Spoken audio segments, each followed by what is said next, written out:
नमस्कार, मैं सुनीता कथा मंथन में आप सबका स्वागत करती हूँ। कथा मंथन में आज सुनिए जैनेन्द्र कुमार जी द्वारा रचित उपन्यास त्यागपत्र का अंतिम अध्याय। त्यागपत्र से संबंधित सभी पार्ट्स आपको हमारी प्लेलिस्ट से मिल जाएंगे, जिसका लिंक मैं आपको एंड स्क्रीन पे दे दूंगी। इसके अलावा अन्य लेखक लेखिकाओं की कहानियाँ आपको डिस्क्रिप्शन बॉक्स में और प्लेलिस्ट से मिल जाएंगी। तो चलिए शुरू करते हैं त्यागपत्र का अंतिम अध्याय। बहुत हो गया, अब समाप्त करो। जिंदगी कहानी है और बुआ की कहानी में अब सार ही नहीं बचा। घटनाएं होती हैं, होकर चली जाती हैं। हम जीते हैं और जीते जीते एक रोज मर भी जाते हैं। जीना किस हौस में आरंभ करते हैं, पर उस जीवन के इस किनारे आते आते कैसी उत्कंठ जी में भर जाती है। मैं इस लीला पर, इस प्रलय काल पर सोचता रह जाता हूँ। कुछ पार नहीं मिलता, भेद नहीं पाता। समुद्र है, अपनी नन्ही नन्ही कागज की डोंगी लिए हम भी उसके किनारे किनारे खेलने के लिए आ उतरे, पर कितने ही कुशल हैं, आगे था नहीं। हिम्मत वाले आगे भी बढ़ते हैं, बहुत डूबते हैं, कुछ तैरते भी दिखते हैं, पर अधिकतर तो किनारे पर सांस लेने भर जगह के लिए छीन कपट हाथ हाय हाय मचाने लगते हैं। नहीं तो वे और भी करे तो करे क्या, लड़ते झगड़ते अपने छोटे से वृत्त की परिधि में घूम भी लेते हैं और इस भांति जी भी लेते हैं। सागर तीनों ओर कैसे उल्लास से लहरा रहा है और कैसे करे उधर आंख। उस सागर की लहरों का अंत कहाँ, कुल कहाँ, पार कहाँ, कहीं पार ही नहीं, कहीं किनारा ही नहीं। आंखों को ठहरने के लिए कोई सहारा नहीं। क्षितिज का छोर है, जहाँ आसमान समंदर से आ मिला है, वही नीला अंधियारा, पर छोर वहाँ भी नहीं। वहाँ छोर तो हमारी अपनी ही दृष्टि का है, अन्यथा वहाँ भी कैसी अकुल निस्तब्धता है। ओह, उधर हम ना बढ़े, वहाँ था नहीं। जल अगम है, सुनने बोलने को वहाँ कौन है। जो है अपने पराए आस पास तक हैं, वहाँ तो सन्नाटा ही सरसराता है।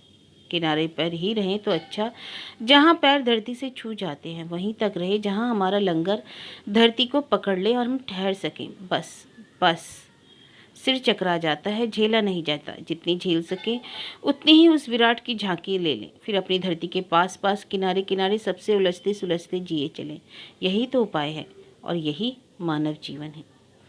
बुआ दो हाथ बढ़ाकर क्यों अगम जल में जा उतरी। वहाँ पैर टेकने की धरती पास न थी। किस साहस पर ऐसा कर सकी। मैंने किनारे किनारे खड़े खड़े पुकार कर कहा, यहाँ आ जाओ, यहाँ आ जाओ। मैं यहाँ हूँ, मैं तुम्हारा भतीजा हूँ, मैं प्रमोद हूँ, वही हूँ जिसे तुम प्यार करती थी। यहाँ आ जाओ, आ जाओ। यहाँ तुम्हें हम सब मिलेंगे। यहाँ मजबूत धरती है, यहाँ कोई कठिनाई नहीं है, यहाँ कुशल क्षेम निश्चित है, सुलभ है, लहरों का डर नहीं, यहाँ सूखी धरती है। बुआ डूब उतरा रही थी। तैरने का कब अभ्यास किया था और वहाँ किस तैराक की छाती है कि बड़े दम फूल आता है। लेकिन बुआ ने कहा, नहीं प्रमोद, तुम मेरे वही प्रमोद हो, क्या मैं भूली हूँ। लेकिन किनारा छूटा सो छूटा, मैं यहाँ थक कर डूब भी गई तो क्या बुराई है। आखिर क्या इस समंदर के पेट में ही हम सबकी जगह नहीं है। प्रमोद, मेरा प्रेम लो, पर तुम जानते नहीं हो, जहाँ पैर नहीं टिकता तैरा वहीं जाता है। बिना तैरे मैं नहीं रह सकती। क्या एक बार अतः में आकर फिर लौटूं? नहीं, ऐसी अभागिनी मैं नहीं बनूंगी। मैंने रस्सी फेंकी, उन्होंने उसे नहीं पकड़ा और हंस दिया। कहा, प्रमोद, मैं तुम्हारी बड़ी कृतज्ञ हूँ। मैंने चिल्लाकर कहा, तुम मुझे प्रेम नहीं करती हो तो आ जाओ। उन्होंने डूबते उतरते कहा, मैं तुम्हें प्रेम करती हूँ, इसी से अपने पास नहीं बुला सकती और आ तो सकती ही नहीं। देखो कितना समंदर आगे पड़ा है, सब पार करना है। मैंने रोष में कहा, मैं तुम्हें अब ना देखूंगा। उन्होंने कहा, नहीं देखना चाहिए, ज़्यादा देखने से किनारे से पैर उखड़ आने का डर है। तो जाओ डूब मरो। मैंने कहा। उन्होंने हंसकर कहा, मेरा डूबना मरना भी इतना आसान नहीं है भाई। अभी जाने कितने थपेड़े खाने हैं, लेकिन तुम उन थपेड़ों से दूर हो, यही प्रसन्नता है। मैं तुम्हें प्रेम करती हूँ, इसी से कहती हूँ। अंतिम बार जब मैं उन्हें मिला, मैं वकील था। उनकी हालत दर्दनाक थी। वह बीमार थी और एक कोठरी में पड़ी थी। औषध और पथ्य की कोई व्यवस्था न थी। आसपास के कुछ लोगों की सहानुभूति उन्हें प्राप्त थी, पर ये लोग उस वर्ग के थे जिनकी सहानुभूति की कीमत पैसे के तल पर नहीं के बराबर हो जाती है। इस बार का बड़ा आश्चर्य यह था कि उन्होंने मुझे स्वयं पत्र लिखा था। मेरी माँ का देहांत हो चुका था। इसकी खबर उन्हें देर से लगी, पर लगते ही वह पत्र उन्होंने मुझे लिखा था। उस पत्र को कितनी बार मैंने नहीं पढ़ा, पढ़ता हूँ और पढ़कर रह जाता हूँ, सोचता हूँ पर नहीं, कुछ नहीं सोचता, सब जाने दो। लिखा था, प्रमोद, माता सौभाग्य होती है, मैं तो जन्म की वंचिता ठहरी, पर उन स्वर्गवासी आत्मा की सेवा मैं न कर सकी, इसकी मुझे ग्लानि है। मेरे मन में साथ थी कि एक बार उनके जीते जी उनकी क्षमा पाऊंगी, पर होने को ना था। खैर, अपने भाग्य का दोष अपने को ही दे सकती हूँ।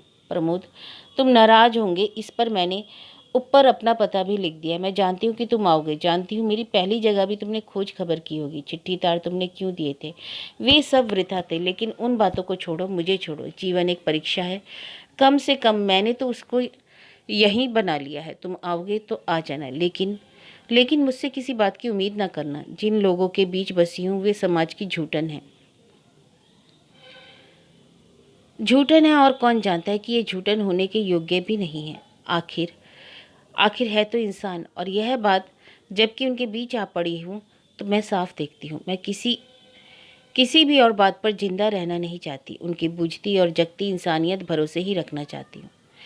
दर दर भटकी हूँ और मैंने सीखा है कि इन दुर्जन लोगों की सद्भावना के सिवा मेरी कुछ और पूंजी नहीं हो सकती। किसी और बात के लिए जीने की मुझ में अब साध भी नहीं रह गई। मुझको ऐसा अनुभव हो रहा है कि इन लोगों ने, जिन्हें दुर्जन कहा जाता है, कई तह पाकर वह भी तह रहती है कि उसको छू सको तो दूध सी श्वेत सद्भावना स्रोत ही फूट निकलता है। इसी से अब यह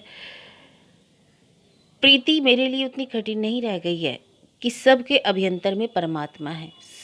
वह सर्वांग अंतर्यामी है, सर्वव्यापी है। इसी से अभी यहाँ से टूटकर उखड़ना नहीं चाहती। क्यों चाहूँ? कहाँ सब कुछ नहीं है।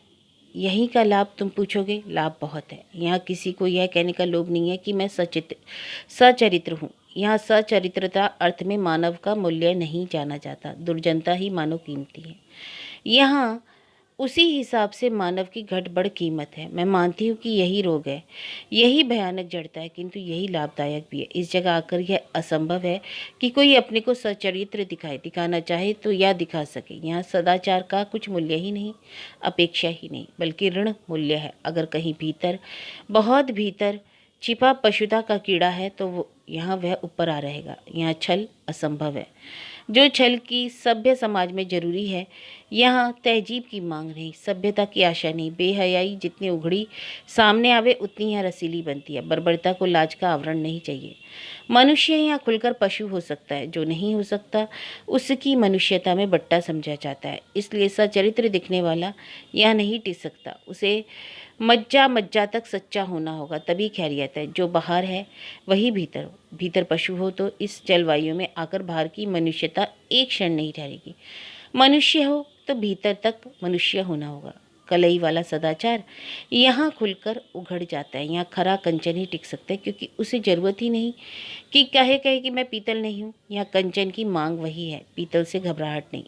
इससे भीतर पीतल रखकर ऊपर कंचन दिखने का लोभ यहाँ क्षण भर नहीं टिकता है, बल्कि यहाँ पीतल का ही मूल्य है। इसी से सोने के धैर्य की यहाँ परीक्षा है। सच्चे कंचन की पक्की परख यही होगी, यहाँ की कसौटी है। मैं मानती हूँ कि जो इस कसौटी पर खरा हो सकता है वही खरा है, और वही प्रभु का प्यारा हो सकता है। प्रमोद, तुम नहीं समझोगे, पर तुम ना आओ तो ही अच्छा है। तुम्हारा स्वभाव कोमल है, तुम ऊंचे विचारों में रहते हो। यहाँ कोमलता और उच्चता नहीं है, यहाँ गंदगी है और जड़ता है। मैं उसमें सांस लेकर रह लेती हूँ, क्योंकि आदि जो हो गई हूँ। हो सकता है कि मन की उच्च और कोमल वृत्तियाँ भी मेरी मंद पड़ गई हों। जो हो, पर तुम ना आओ तो ही भला है। तुम्हारा प्रेम खोना मुझे असहनीय होगा। अगर अब भद्र वर्ग के लोगों में से किसी को जानती हूँ तो तुम्हें। ना अब मुझे ही कोई जानता है, और तुम्हारे अकेलेपन के कारण मैं उस तमाम भद्र वर्ग को अप्रेम करने से बची हूँ। प्रमोद, तुम नहीं जानते, अनजान में तुम मेरी आत्मा का यह कितना बड़ा उपकार कर रहे हो। जिस समाज में तुम हो, क्या तुम्हारे रहते मेरे मन में उसके लिए तिरस्कार भी ला सकती हूँ? कभी कभी वह तिरस्कार मेरे मन में जोरों से उठता है, लेकिन तुम्हारे प्रेम का स्मरण करके मैं भीगी हो आती हूँ, और मन की कटु भावना मेरे स्वास्थ्य को नष्ट नहीं कर पाती। कटुता आती है और तुम्हारे स्पर्श से मैं उसे बल बना लेती हूँ। तुम्हारा प्रेम मुझे स्वच्छ रखता है, पर डर है कि तुम यहाँ आओ और कहीं बचा कुचा प्रेम भी मेरे हाथ से जाता रहे, तब मेरा क्या हाल होगा। जीना दुभर हो जाएगा, मेरा बल गिर जाएगा, श्रद्धा थमेगी कैसे। तब इस जिंदगी के बीच किस एक सूत के सहारे मैं टिकूंगी। अब तो मन को ऊंचा उठाकर साफ हवा फेफड़ों में भर लेती हूँ और इस विषाक्त वातावरण में सहज भाव से लिए चलती हूँ। वह ना रहा तब मैं कैसे टिकूंगी। मर जाऊंगी इसकी सोच नहीं है, पर जीवन टेक हाथ से छूट जाएगी, यह तो बहुत बड़ा भय है। श्रद्धा के साथ मरना भी सार्थक है, पर श्रद्धा गई तो पास क्या रह गया। इसी से कहती हूँ कि तुम दूर दूर रहो, अब जहाँ हूँ वहाँ ना आओ। जिस जगह हूँ वह जगह तुम्हारे देखने योग्य नहीं है, और तुम्हारे भरोसे मैं यहाँ की होकर भी यहाँ की नहीं हूँ। इससे तुम यहाँ ना आना, ना आना। आओगे तो तुम जानो। कैसे इतना बड़ा पत्र लिख गई, और क्यों नहीं जानती। मैं जानती हूँ कि तुम्हारे सिवा किसी और को ये बातें नहीं लिख सकती थी, उन बातों को सोचकर समझ भी नहीं सकती थी। प्रमोद, यह असंभव ना जानना कि मैं तुम्हें पुकारूं और कहूँ मुझे उबार लो। तब मेरे भीतर की श्रद्धा टूटेगी, तभी मैं तुम्हें आवाज़ दे लूँगी। इस मेरे वचन पर तुम मेरे पास अभी ना आना, मैं तुमसे कहती हूँ, पर मैं समाप्त करना चाहता हूँ। व्यथा क्यों बढ़ाऊँ। जहाँ और जिस अवस्था में मैंने बुआ को पाया उसका वर्णन करके दुख होता है, वर्णन नहीं करूँगा। बुआ के इस पत्र से उसका अनुमान किंचित भी नहीं किया जा सकता। जहाँ नगर की सड़ांध रहती है वह वहाँ रहती थी। अधीर अवस्था की वेश्याएं, बेकार मजूर, पेशेवर भिखमंगे, कानून की आंख और चंगुल से बचकर छिपे उघड़े काम करने वाले उचक्के लोगों की रहने की वह जगह। बुआ बुआ वहाँ कैसे आ पड़ी। वह बीमार थी, खटिया से लगी पड़ी थी। 4-5 ऊपर के वर्णन के स्त्री पुरुष आसपास थे। उनके चेहरे पर बुआ की अवस्था के लिए आग्रह और चिंता लिखी थी। वे परेशान मालूम होते थे, पर बात वे बड़ी लापरवाही के साथ करते थे, और उन बातों के खुलेपन से जी में मानो मेरी मितली चढ़ती है। बुआ के प्रति यद्यपि उनका आदर प्रकट था, पर उनके लिए सभी तू और इसका व्यवहार करते थे। हया शर्म वहाँ ना थी, और बुआ की खाट के पास भी उनमें आसपास आपस में बद्धे इशारे हुए बिना ना रहते थे। उन्होंने मुझे अपरिचित को बीच में पाकर हर्ष प्रकट नहीं किया, मानो वह कोई विदेशी जंतु था, अविश्वसनीय और भयावह। यह उनमें बहुतों में की निश्चय था कि खाट पर पड़ी हुई उनकी परिचिता रोगिणी का मैं कोई पहला प्रेमी हूँ, और मैं ही उनकी इस हालत का जिम्मेदार हूँ। उन्होंने ऐसे खुलकर ये संदेह प्रकट किए कि मैं अंदर ही अंदर सिमट कर रह गया, कुछ भी न कह सका। बुआ सब सुनती थी और धीरज से सब सहती थी, कभी किसी को अभद्रता पर डांटती भी नहीं थी। उनकी डांट कारगर भी होती थी, लेकिन अधिकतर वह उस ओर से उदासीन रहती थी। मैंने कहा, बुआ अब चलो, बस मैं लिवाने आया हूँ। कहाँ ले चलेगा, अब तो मेरा घर अपना ही रह गया है बुआ, ब्याह हो गया है, मेरी हुकूमत है, तीसरा कोई नहीं। चलो अब तुम्हारा ही राज होगा। इस बुढ़ापे में? हाँ हाँ, बुढ़ापे में ही तो चलो। बुढ़ापे में ही तुम्हें आराम नहीं दे सकूंगा तो फिर कब दूंगा। मैं कुछ नहीं जानता, मैं तुम्हें पक्की बात कहता हूँ कि मेरी वकालत अच्छी चल जाएगी, कोई फिक्र की बात नहीं। अफसर दोस्त होते जाते हैं, मैं किसी साल की परवाह नहीं करता। बुआ चुप सुनती रही, बोली, प्रमोद, तुमने महाभारत तो पढ़ा है ना। युधिष्ठिर जी स्वर्ग गए थे तो कुत्ते को नहीं छोड़ गए थे। यह बता, तेरा घर कितना बड़ा है, इन सबको ले चलेगा। ये कुत्ते नहीं है, और इनका मुझ पर बड़ा उपकार है।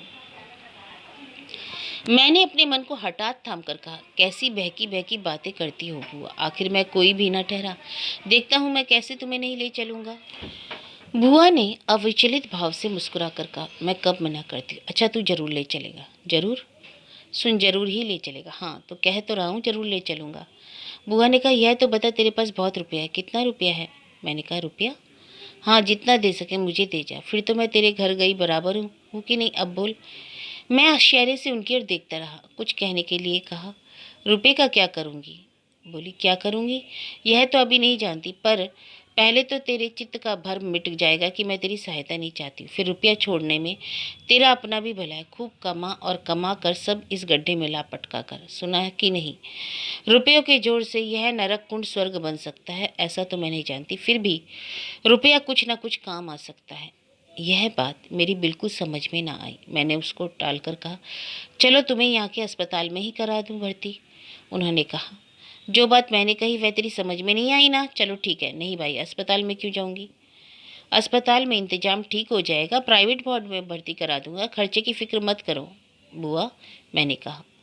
बुआ ने बीच में टुककर कहा, लेकिन वही तो फिक्र मुझे है प्रमोद, तुम बहुत सा रुपया दे जाओ तो क्या अस्पताल के प्राइवेट वार्ड में दौड़कर मैं चली जाने वाली हूँ?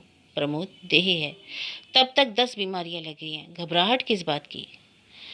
बात को क्यों बढ़ाऊं, उससे मेरी ही कापुरुषता बढ़ी हुई दिखेगी। सार यही है कि मैं उनको नहीं पा सका, नहीं ला सका, पथ्य आदि का भी कोई विशेष व्यवस्था कर सका, यह भी नहीं कह सकता। एक स्थानीय परिचित वकील मित्र को 100-200 जाने कितने रुपए दे आया था और कह आया था कि ध्यान रखना। उन्होंने ध्यान तो रखा होगा, पैसा भी खर्चा होगा, पर यह ध्यान और वह खर्च वाजिब या वाजिब किया गया होगा, यह तो भी निश्चय है। परिणाम यह है कि मैं बहुत नाराज होकर, बहुत चुनौती भरी बातें कहकर, बहुत ताकीद और नसीहतें देकर वहाँ से चला आया कि फिर नहीं गया, और आकर ऐसा वकालत में चिपट गया कि किसी बात के लिए आंखें ही नहीं खुली रहीं, और ना कुछ देखा ना समझा, अपने सामने का स्वार्थ देखा बस। पर क्यों बुआ की मांग मुझसे पूरी नहीं हुई? उन्होंने इतना प्रेम किया, इतना विश्वास किया, और जब एक सवाल मुझसे किया तब उसके जवाब में मैं अपना धन मुझसे क्यों नहीं बाहर डाला गया? क्यों मेरी मुट्ठी भिज गई? यह भी हुआ तो फिर क्यों उसके बाद मेरी आत्मा ताप से संतप्त नहीं रही? क्यों? इस क्यों का उत्तर मैं अब देता हूँ। उत्तर है कि मैं शूद्र था। क्यों वकालत में आँख गाड़कर खुद फूलने में लग गया? क्यों मन में मानता रहा कि मैं ठीक हूँ? मेरे क्यों कर्तव्य को दबाता रहा और अकर्तव्य करता रहा? उत्तर है कि मैं बुद्धिमान था, मूर्ख नहीं। तोल कर चला और तराजू अपने हाथ में रखी। इसलिए आज जो असली तराजू है तुल रहा हूँ। आज इस सारी वकालत के पैसे और बुद्धिमत्ता की प्रतिष्ठा के ऊपर बैठकर सोचता हूँ कि क्यों मुझसे तनिक मूर्ख नहीं बना गया। इस सब रुपए को और प्रतिष्ठा को अब मैं पेट से बांधकर कहाँ ले जाऊं? इस सब का मैं क्या करूं? जबकि समय पर प्रेम के प्रतिदान से मैं चूक गया। यह सब मैल है जो मैंने बटोरा है, मैल है कि मेरी आत्मा की ज्योति को ढक रहा है।